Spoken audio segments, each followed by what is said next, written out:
जय हिंद जय भारत। मैं राम कुमार, आपका अपने परिवार क्लब राम कुमार में आप सब भाई बहनों का हार्दिक स्वागत है। तो कैसे हैं आप सब? आशा करता हूँ अच्छे होंगे, स्वस्थ होंगे। तो आज हम अध्याय 2 पढ़ने जा रहे हैं, जिसका पाठ का नाम बल एवं बल के प्रकार। तो जितने भाई हमारे ग्रुप डी एनटीपीसी की तैयारी कर रहे हैं तो उनके लिए विज्ञान जो अपना पूछा जाता है, 15 क्वेश्चन पूछे जाते हैं फिजिक्स केमिस्ट्री बायो से। तो अपन क्या कर रहे हैं, उसी की मैं रिवीजन कर रहा हूँ। तो मैंने सोचा वीडियो बनाता चलो, जिससे जिसको भी नहीं आता तो वो भी चीज़ों को समझता चले और चीज़ों को लर्न कर सकता है मेरे साथ। ठीक है, तो स्टार्ट करते हैं। बल, तो बल क्या है?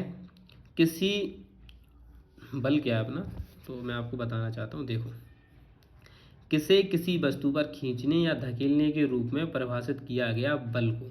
जब कोई चीज़ अपन धकेलते हैं तो उसमें हमें किसकी आवश्यकता पड़ती है? तो आप सब कहोगे हमें उसमें बल की, या धक्का देना हो या कोई चीज़ खींचना हो तो हमें किसकी आवश्यकता पड़ती है? बल की पड़ती है। वस्तुओं में गति किसके कारण आती है? तो आप सबको बल की क्रिया के कारण। अगर कोई वस्तु विरामावस्था में, जब तक कि उस पर बाह्य बल नहीं लगता तो वो गतिमान है। जब तक कि कोई वस्तु विरामावस्था में रखी, जब तक कि उस पर कोई बल नहीं लगेगा तो वो गतिमान नहीं होगी। किसी वस्तु की गति, आकृति, आकार और गति को संबोधित करने की क्षमता को क्या कहते हैं? उसे हम कहते हैं बल। वस्तु की गति, आकृति, आकार या गति को संबोधित करने की क्षमता को क्या कहते हैं? बल कहते हैं। बल का सूत्र क्या होता है? न्यूटन के दूसरे नियम से प्राप्त होता है। बल का सूत्र होता है F बराबर ma। m वस्तु का द्रव्यमान होता है, a त्वरण होता है, F हमारा बल होता है। किसी वस्तु पर समान मात्रा में तथा विपरीत दिशा में लगाया गया बल क्या कहलाता है? संतुलित बल कहलाता है।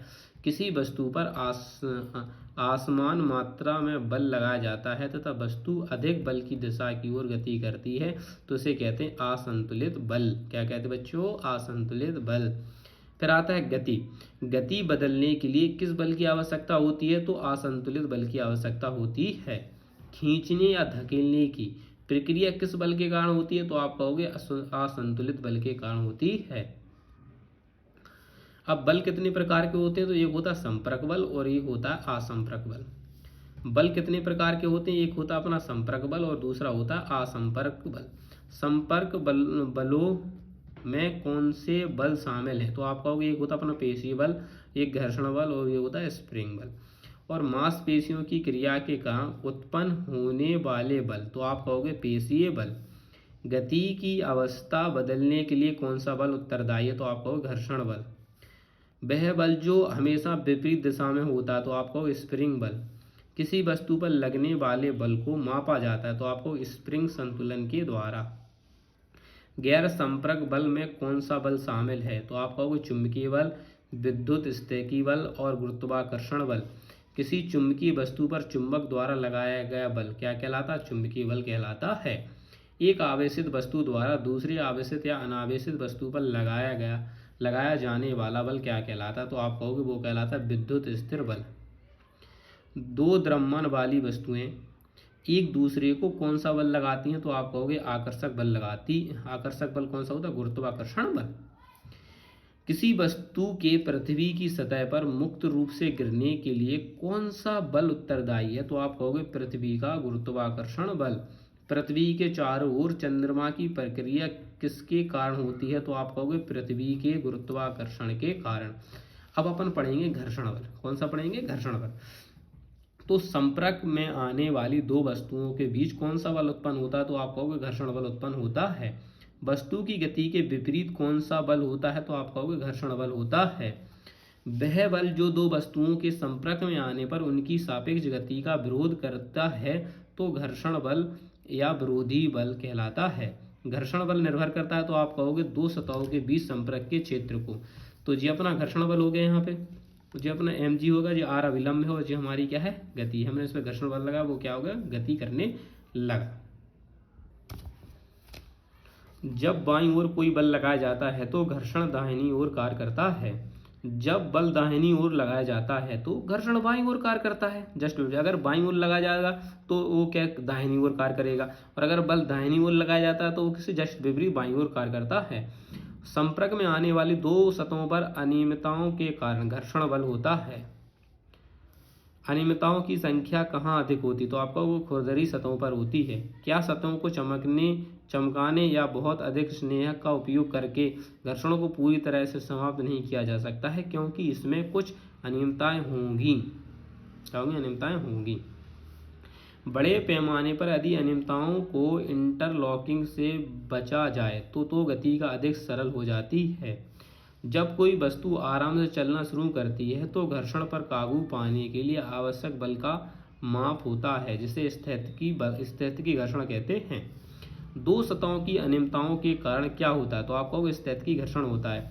दो वस्तुओं की सतह पर मौजूद अनियमितताओं के आपस में जुड़ने का परिणाम होता है, तो स्थितिकी घर्षण होता है। गति की दिशा के विपरीत वस्तु पर लगने वाला घर्षण गतिज घर्षण कहलाता है। गतिज घर्षण को भी विभाजित किया गया है स्लाइडिंग घर्षण में और रोलिंग घर्षण में।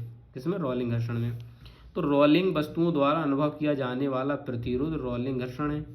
जब एक पिंड दूसरे पिंड की सतह पर लुढ़कता है, क्या करता है? लुढ़कता है, तो उसके द्वारा अनुभव किया जाने वाला गति के प्रतिरोध को रोलिंग घर्षण कहते हैं। घर्षण कम हो जाता है लुढ़कने से, पहिया घर्षण कम देता है, लुढ़कता है तो कम घर्षण लगता है। किसी वस्तु को समान गति, इसीलिए आपने देखा हो कि सिलेंडर को झड़काओ तो झड़कता चला जाता है, और वैसे कितना वजन लगता है अपन को ले जाने, इसलिए कहते चलो इसको झड़काओ। किसी वस्तु को समान गति से गतिमान रखने के लिए आवश्यक बल की माप को स्लाइडिंग घर्षण बल कहते हैं, स्लाइडिंग वाला घर्षण कहते हैं। जब एक पिंड दूसरे पिंड की सतह पर फिसलता है तो एक विरोधी बल फिसलने की गति की विपरीत दिशा में कार्य करता है, जिसे कहा जाता है स्लाइडिंग घर्षण। रोलिंग घर्षण किस कारण होता है? तो दो सतहों के बीच के संपर्क क्षेत्र के कारण। एक होता है स्थितिकी घर्षण, स्लाइडिंग घर्षण, रोलिंग घर्षण।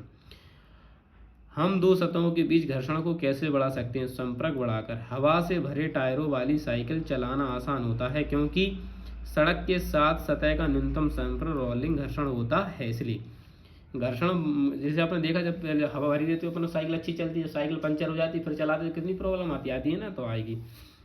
घर्षण बल के बिना क्या कठिन हो जाता है? तो आप कहोगे गीले संगमरमर के फर्श पर चलना। गीला फर्श पे ना चलते, कैसे आराम से पोले पोले पाँव रखते हैं, क्योंकि घर्षण मिलना नहीं है, और सरकेंगे तो दत्ती मत्ती सब टूट जाएगी। फिर घर्षण कैसे बढ़ सकता है? सतहों का खुरदरापन बढ़ता है, इसीलिए कहते खुरदरा रहता है, उस पर अपन फिसलते नहीं, चिकनी चीज फिसलता है, क्योंकि उसमें घर्षण नहीं होता है, खुरदरे में घर्षण होता है। स्नेहक ऐसे पदार्थ हैं जो घर्षण को कम करते हैं। जूते के तलवे, स्क्रू, बॉल बेयरिंग में घर्षण के कारण क्या होता है? घर्षण के कारण घिसकर क्षतिग्रस्त हो जाते हैं। जब हम हथौड़े से मांसपेशी बल लगाते हैं तो कौन सा बल दीवार में लगी कील को स्थिर कर देता है? तो वो होता है घर्षण बल ही उसको स्थिर कर देता है। तो आज हमने घर्षण बल से जितने मोस्ट इंपोर्टेंट क्वेश्चन बन सकते थे, हम सभी को कंप्लीट नहीं कह सकते, लेकिन जो मेरे पास बुक है मैंने उससे इसके क्वेश्चनों को हल करने का प्रयास किया। तो कल हम पढ़ेंगे गुरुत्वाकर्षण बल। तो मिलता हूँ नेक्स्ट वीडियो, तब तक के लिए जय हिंद, जय भारत, इंकलाब जिंदाबाद।